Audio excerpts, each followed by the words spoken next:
Je suis Clotilde Dussoulier et vous écoutez l'épisode 290 de Change ma vie, comment déconnecter pendant les vacances, première partie.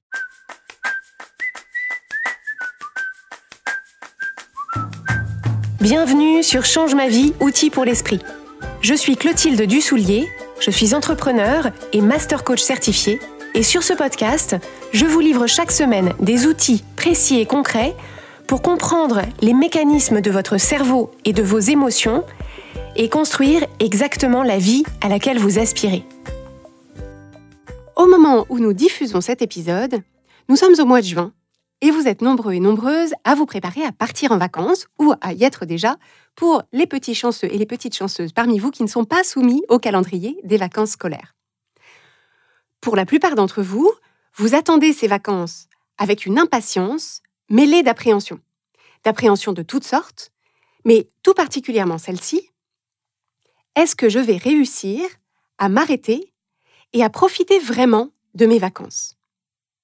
Et effectivement, on est beaucoup à avoir pendant l'année un rythme assez intense entre la logistique du quotidien, notre vie sociale, notre vie professionnelle, notre vie familiale, tout particulièrement si on a des enfants, et on peut ressentir de la difficulté à changer de rythme pour adopter le rythme plus détendu et surtout plus reposant des vacances.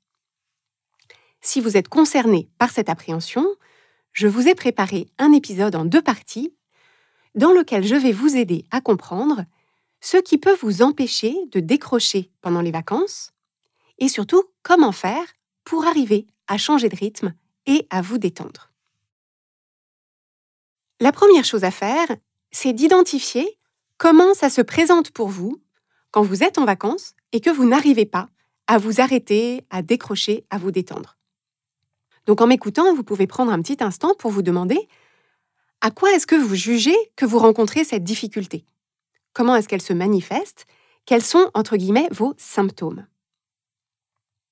Le plus souvent, ce sont vos émotions et vos ressentis qui parlent en premier. Vous remarquez que vous ressentez, par exemple, de l'agitation, de l'anxiété, de l'ennui, peut-être de la culpabilité. Ces émotions de premier niveau sont déjà pénibles en elles-mêmes, mais il est probable que vous ajoutiez ce que j'appelle le deuxième étage du bus, c'est-à-dire une surcouche d'émotions au sujet de la première couche d'émotions. Je m'explique. Vous remarquez que vous êtes en vacances, mais que vous ressentez de l'agitation, de l'anxiété, de l'ennui, de la culpabilité, on l'a dit. Et en remarquant ça, vous pouvez ressentir de l'incompréhension, de la frustration, du ressentiment, un sentiment d'urgence, une deuxième couche de culpabilité peut-être, et même de la tristesse. Ce phénomène du bus à 2 étages, c'est-à-dire les émotions qu'on ressent au deuxième niveau au sujet de nos émotions de premier niveau, j'en parle dans les épisodes 167 et 186 de Change ma vie, si vous voulez en savoir plus sur cette notion qui est très importante pour vous aider à y voir plus clair dans les émotions que vous ressentez. Donc ça, ce sont les signaux émotionnels qui vous signalent cette difficulté à décrocher, à vous arrêter, à vous détendre, à vous reposer. Une autre manifestation possible de cette difficulté, c'est plutôt dans vos actions. Donc par exemple, peut-être que vous continuez à relever vos emails, ou alors vous gardez un œil sur les échanges de votre messagerie professionnelle. Ça peut être de la simple consultation, ou ça peut être une participation active. Vous voyez un email auquel vous décidez de répondre, vous voyez un échange sur la messagerie et vous décidez d'intervenir. Autre manifestation de cette difficulté à décrocher, c'est que vous remplacez votre agitation du quotidien au long de l'année par une agitation des vacances. Donc vos journées et vos pensées sont maintenant remplies par la logistique des vacances, l'organisation des vacances, l'emploi du temps des vacances, les rendez-vous des vacances, la planification des repas des vacances, l'intendance de la maison des vacances, etc., etc. Le lieu a changé, mais pas votre mode de fonctionnement ni votre rythme de fonctionnement. Troisième type de comportement qui peut vous mettre la puce à l'oreille sur cette difficulté à ralentir, ce sont tous les comportements d'évitement et de compensation émotionnelle, ce que j'appelle les faux plaisirs et dont je parle dans l'épisode 35 de Change ma vie. Donc prêtez attention et remarquez si, soudainement, vous vous mettez par exemple à boire plus, à manger plus, à grignoter plus, à être plus sur votre téléphone, etc. Ce sont des comportements à observer avec curiosité, donc sans jugement, parce qu'ils sont souvent le signe d'un inconfort émotionnel. Ici, c'est cette difficulté à changer de rythme, un inconfort émotionnel qu'on n'a pas pris en compte et auquel on essaye d'échapper en ayant ces comportements d'évitement ou de compensation.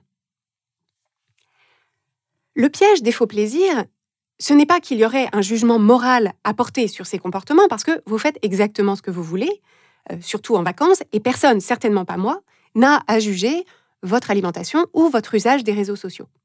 Simplement, le piège de ces faux plaisirs, c'est surtout pour vous, c'est que ça vous donne l'illusion temporairement que vous vous sentez mieux, que vous arrivez à vous détendre, mais en réalité, rien de tout ça ne vous détend durablement.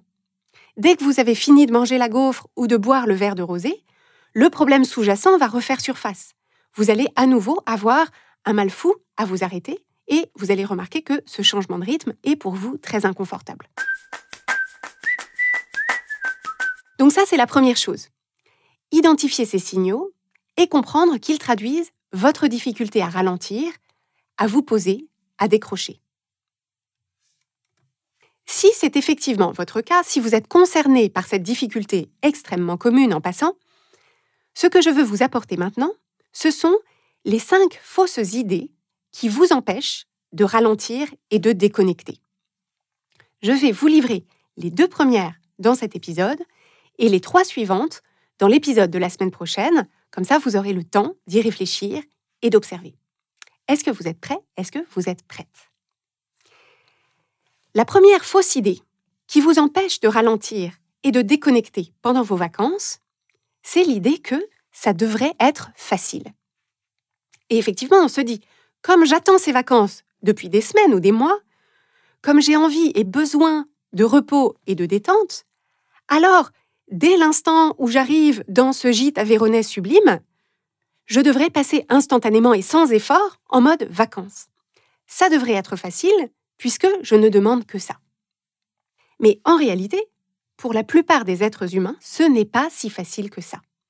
Pour la plupart des êtres humains, tout changement de rythme, tout changement de décor, tout changement d'organisation, tout changement de fonctionnement est inconfortable. Même les changements qu'on appelle de nos vœux. Je connais quelqu'un qui partait faire du camping avec sa famille quand elle était petite. Et chaque été, son père rappelait à elle et à ses frères et sœurs la règle des 3 jours. Donc, ce qu'il appelait la règle des 3 jours, c'est que les 3 premiers jours de camping, tout le monde trouve que tout gratte, que tout pique, que la nourriture est bizarre, qu'on ne dort pas bien, qu'on se sent désorienté, il y a des bruits étranges et on a envie de rentrer à la maison. Et puis, passer les 3 premiers jours, sans que quoi que ce soit d'extérieur ait réellement changé, tout à coup, on se sent mieux. On a pris ses marques, l'inhabituel est devenu habituel, tout s'apaise et on commence à se sentir chez soi. Alors, je vous avoue que personnellement, je ne pratique pas le camping. Pour moi, en vacances, plus c'est propre et confortable, mieux c'est. Mais je trouve cette image déjà touchante, mais aussi très parlante. Et elle m'est très utile quand j'arrive quelque part en vacances pour me rappeler, même quand c'est propre, même quand c'est confortable, même quand il fait beau et qu'on est à un endroit qu'on a choisi, le début est toujours inconfortable. Les transitions sont inconfortables, le changement de rythme et de décor est inconfortable. Et plus on accepte cet inconfort comme faisant partie du processus d'adaptation, plus on essaye de trouver de la douceur, de la réassurance, de la patience dans cet inconfort, plus vite ça passe. Donc, cette première fausse idée, c'est penser qu'on devrait tous et toutes être capables de passer en mode vacances de façon instantanée. Cette idée-là, cette fausse idée-là, crée en réalité de la résistance à l'inconfort de la transition que vous ressentez peut-être et rend au contraire la transition plus longue et plus inconfortable. La deuxième fausse idée qui peut vous empêcher de vous détendre et de vous arrêter pendant vos vacances, c'est l'idée que, comme vous êtes en vacances, vous devriez vous sentir super bien tout le temps. Alors, vous pouvez vous interroger là-dessus. Quand vous imaginez votre météo émotionnelle des vacances, quelles sont les prévisions que vous faites? À quelles émotions est-ce que vous associez le fait d'être en vacances? Il y a probablement dans votre liste la détente, la gaieté, l'amusement, la légèreté, l'insouciance, le calme, la paix, l'amour. Alors, je ne dis pas que vous ne pouvez pas avoir tout ça. Bien au contraire, je veux ça pour vous. Simplement, votre météo émotionnelle ne pourra pas être au beau fixe pendant une semaine, ni 2 et encore moins 3. Ce n'est pas parce que vous êtes en vacances que vous cessez d'être un être humain. Et les êtres humains, par nature, ont des émotions contrastées, même au bord de la mer. L'être humain, par nature, a des émotions qui fluctuent au fil de la journée. On a des moments où on peut ressentir de la joie, de l'insouciance et de la légèreté. Et puis, pas longtemps après, on peut être stressé, agacé ou déçu. Donc, vous êtes stressé parce que vous pensez au dossier que vous avez laissé en partant et vous n'êtes pas du tout sûr que la personne à qui vous l'avez transmis va en faire ce qu'il faut. Vous êtes peut-être agacé parce que la copine que vous avez invitée à passer quelques jours chez vous se comporte comme si elle était à l'hôtel. Et vous êtes déçu parce que le resto que vous vouliez absolument tester est complet pour toute la semaine. Et ce qui peut nous empêcher de nous détendre face à ces émotions, c'est justement notre résistance à elles. C'est quand on se met à être stressé d'être stressé, agacé d'être agacé, déçu d'être déçu, et qu'on se dit que la solution, pour éviter toutes ces émotions qui nous plombent pendant nos vacances, ce serait de contrôler plus et mieux notre environnement et les gens qui nous entourent. C'est une des manifestations du perfectionnisme qu'on pourrait qualifier de perfectionnisme émotionnel.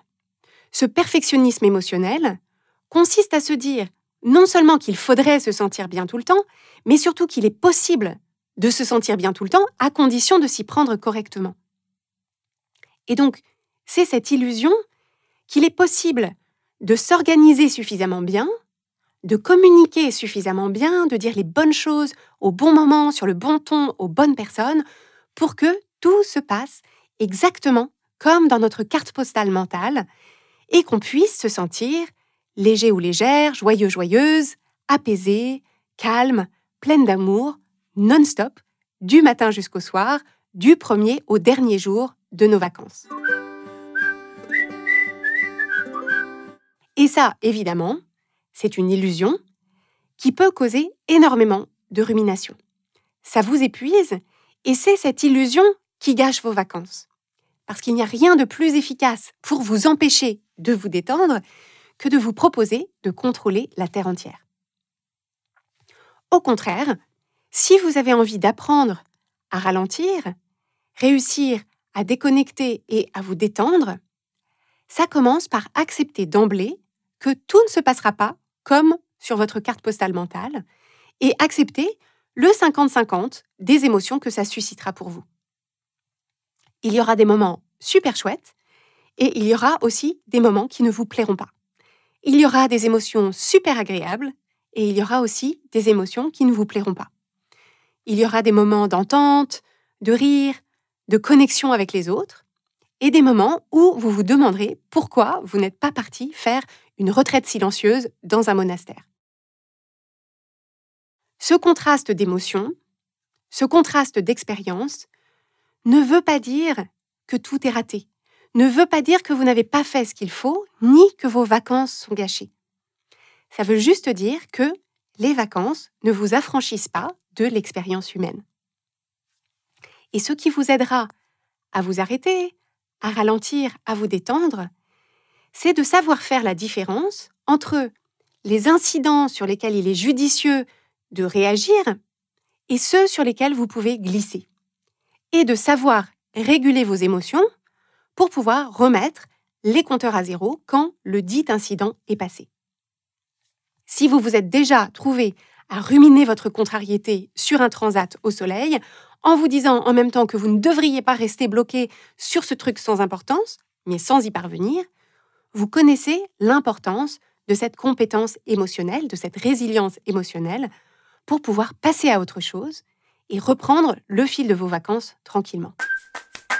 Alors, je vous laisse pour aujourd'hui sur ces 2 premières pistes auxquelles je vous propose de réfléchir en amont de vos vacances ou pendant vos vacances si vous êtes actuellement au bord de la mer ou à la montagne, pour repérer si, vous aussi, il vous arrive de tomber dans le piège 1.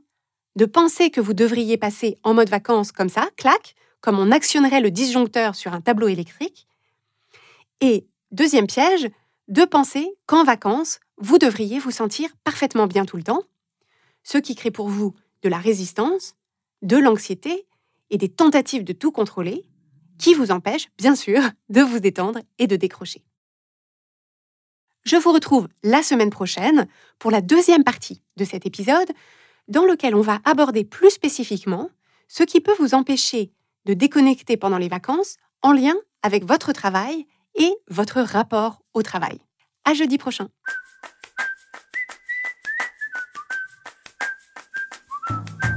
Si vous aimez Change ma vie, vous allez adorer Change ma vie mode d'emploi. Change ma vie mode d'emploi, c'est le programme de coaching qui va vous donner des ailes pour atteindre tous vos objectifs de vie. Grâce à notre méthodologie unique, nous allons vous guider pas à pas pour développer la vision riche et vivante de ce que vous voulez. Nous allons vous aider à trouver la clarté sur la façon la plus simple et la plus directe de l'obtenir, et nous allons vous apprendre à soutenir votre élan tout du long en surmontant les obstacles avec confiance pour vous sentir avancer tous les jours vers la vie à laquelle vous aspirez. Si vous écoutez Change ma vie, c'est que vous savez que vous avez une vie extraordinaire à vivre.